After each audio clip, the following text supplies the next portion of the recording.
How's it going, Giants fans? My name is Alex, with my co-host here, Anthony Rivardo. We haven't been recording for the past couple days. I have been moving, a tedious task. My God, has it been awful. Moving in New York City is probably one of the worst things you can do in life. I would not recommend it, aside from getting hit by a Category 5 hurricane like Anthony was trying to avoid this weekend. So the last couple of days have been quite extreme, to say the least.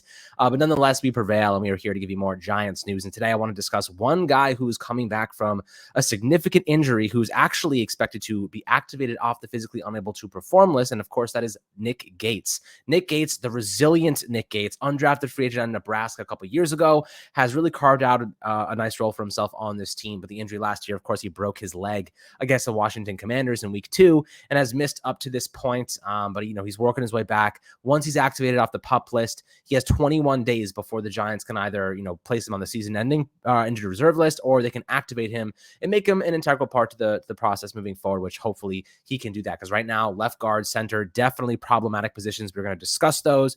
We're going to discuss Nick Gates, our expectations for this. I want to be optimistic, but again, he's coming off a serious injury, so we also have to be a little cautious with our optimism at the same time. But Anthony, before we dive into Nick Gates, this unbelievable return and remarkable recovery he's made, how you doing today, my friend? Man, it's been a wild couple of days, as you mentioned, but I'm excited to get this news on Nick Gates because I know we all root for Nick Gates collectively. He is embedded into the hearts of Giants fans. He quickly won us over, proved to be a New York Giant through and through, and I'm really excited for him to eventually make his return to football. Now, that was a really significant injury that he suffered early on last season. Some people thought his career might be over. I know if you go back and you read some of his interviews, he even thought his career might be over, and the Giants weren't sure if he was ever going to return. But as you mentioned, Nick Gates, the resilient Nick Gates, he's back. They activated him. So we'll see. Take the 3 weeks. We'll see how it goes. Maybe he gets put on the IR for the rest of the year. I really hope not. Hopefully they can put him back into the lineup, at least as a depth piece, because the Giants' offensive line, it could use some help. I mean, right now they're struggling really poorly at 4 of the 5 positions. Andrew Thomas is the only one really holding it down. And I'm not even necessarily saying that Nick Gates is going to step in, be a starter, and, provide the Giants with a boost of quality. However, he could step in, be a solid backup, and give some relief to those starters, which I think is super important, just to know that you have a backup plan on the offensive line. But like I said, man, I'm rooting hard for Nick Gates. I have been this whole time. I'm really excited to hear that he's progressed this much from that injury. Again, that was such a significant, scary injury. So it's really just awesome to hear that he's close to being back in the football shape at the very least. So go Nick Gates. Love to see it. This is great news for your Saturday afternoon. Yeah, absolutely. And ultimately, the question is, how can he get himself back into the mix here? There's 2 obvious positions where he can find himself earning playing time, and mainly because the 2 players there are not performing very well to start the season. So left guard, you have Ben Bredesen, who's really taken on that starting role, and then John Feliciano at center. Both of these guys have struggled. Now, I would say center, honestly, is probably the best case scenario for him, because Feliciano, this is his first year playing center. He's not doing so well. His grades have not been great. You look at him on film, he's missing a lot of blocks. He's not really great in pass protection. The Giants are getting really beat up in the interior. Then Ben Bredesen, he's an okay run blocker. He's not a very good pass blocker. We were really hoping Josh Azudu would really get that starting left guard spot, but he's, definitely a little bit ways away. Definitely needs a little bit more development as a pass blocker. And, as a run blocker, he has showed some prowess, good feet, good strength, but, he just needs to be in more sync with the rest of the offensive line. He just needs more time and experience, ultimately learning the NFL game before you can kind of inject him into the mix there. And hopefully he can, kind of blossom into that starting left guard that we do hope to see down the road. But Gates, his best position is center. It always has been. The Giants only moved him to left guard last year because they were playing Russian roulette at the position. Basically anyone, every single time they played, somebody there was just blowing their head off. So, really unlucky, but ultimately just a reality that the Giants experienced. And now you kind of fast forward to the present day. I kind of get the sense that center is a spot that Nick Gates has a legitimate shot of getting back.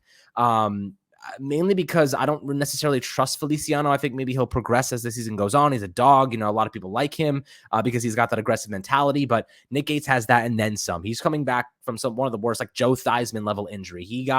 His leg was snapped in half, for Christ's sake. I mean, you're not going to find a guy that's coming back from an injury. Maybe Alex Smith is the only other guy that comes to mind that came back from an injury that serious. And Gates, they were saying, let alone playing football, they didn't even know if he was going to walk again. Screw playing football. His entire life was almost affected permanently, and now he's in line to play football again. Just an unbelievable testament to his strength and resiliency and just fighting back from this injury. So, like you said before, a big shout out to him. And he really locked down that center position for the Giants. He's smart, he's capable, he's reliable. If not for that injury, he doesn't miss time. It was just a freak accident because Billy Price got absolutely destroyed and backed up right into Daniel Jones's lap. And then the guy I think it was Daron Payne, maybe, fell over Billy Price and fell on Nick Gates' leg, obviously. So definitely don't want to relive that experience. But again, like, I don't want to be overly optimistic. Anthony, what do you think the chances are that Nick Gates actually can carve out a legitimate role for himself again? Because right now he's being activated off the pup list, but a lot of it's mental. His leg might be okay, but a lot of it ends up being mental.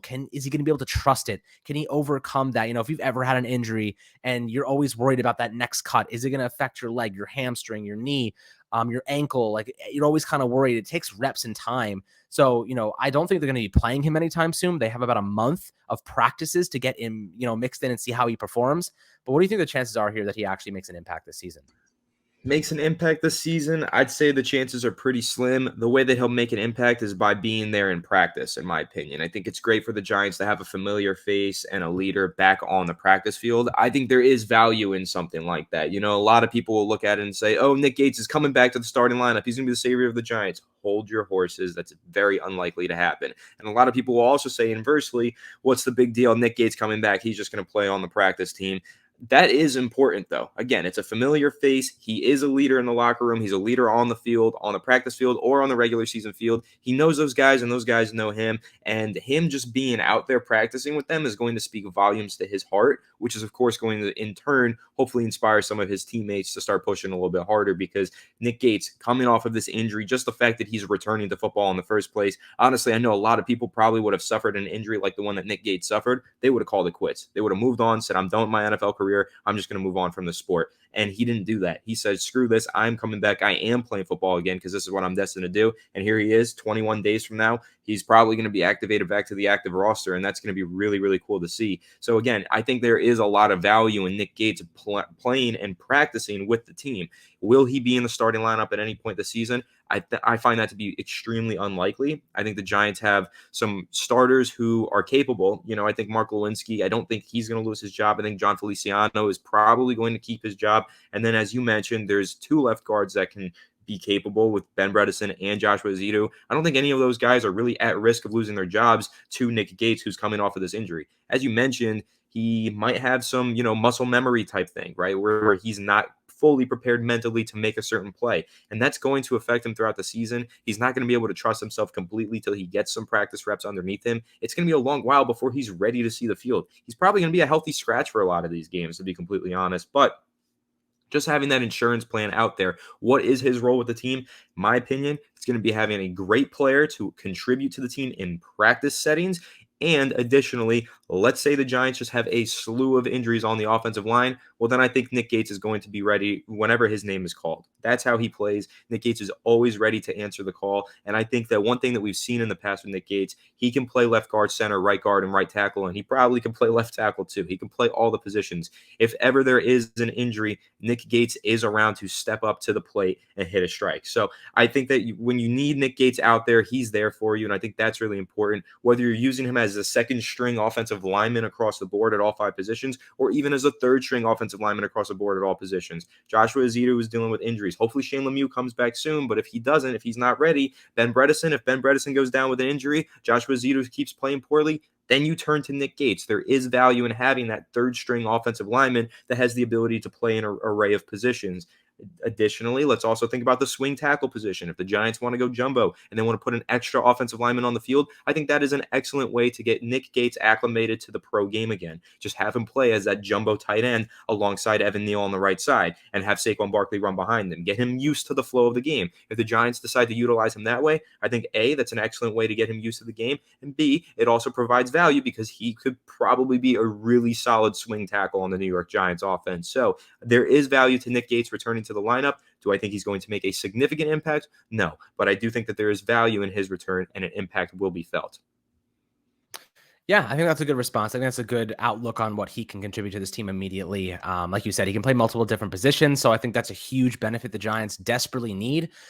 Just based on the fact that injuries do happen and they have had some inconsistencies across the board. But that's not to say that Mark Lewinsky is being moved or Evan Neal is being moved, because they're staying there and they're being kind of growing chemistry and developing as time goes on. But left guard and center, to me, make the most sense for him to steal some reps. But again, he's got to showcase some practice first. We got to see some really consistent practices, see if he can hold up, see if his mental is where it needs to be. There's a lot that needs to happen before we can at least be convinced or justified that he can contribute in a positive way. But nonetheless, very happy to see him returning. But guys, tomorrow we'll do a little pregame stream before the game at 1 p.m. against the Bears. It's going to rain. It's going to be kind of messy, so I'm expecting a lot of running. If you're playing fantasy football, Khalil Herbert, might still be on your waiver wire. I'm starting him tomorrow because David Montgomery's out. Saquon Barkley. I also got Khalil Herbert, but still Giants win, right? That's kind of what we're going for. Khalil Herbert, 3 touchdowns, 500 yards. Saquon Barkley, 6 touchdowns, 700 yards. That's what I'm looking for.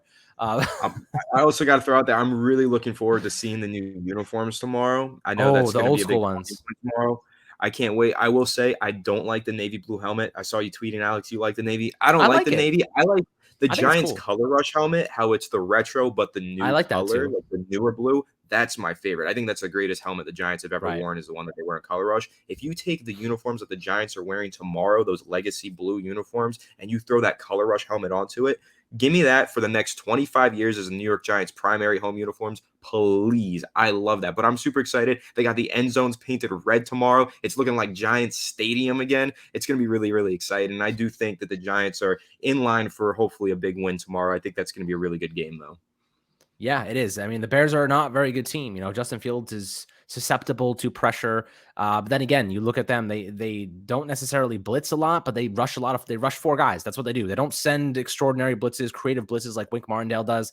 They blitz 4 guys, and they get a lot of pressure and they get a lot of success doing that. So the Giants' offensive line's got to step up. Evan Neal's got to bounce back big time.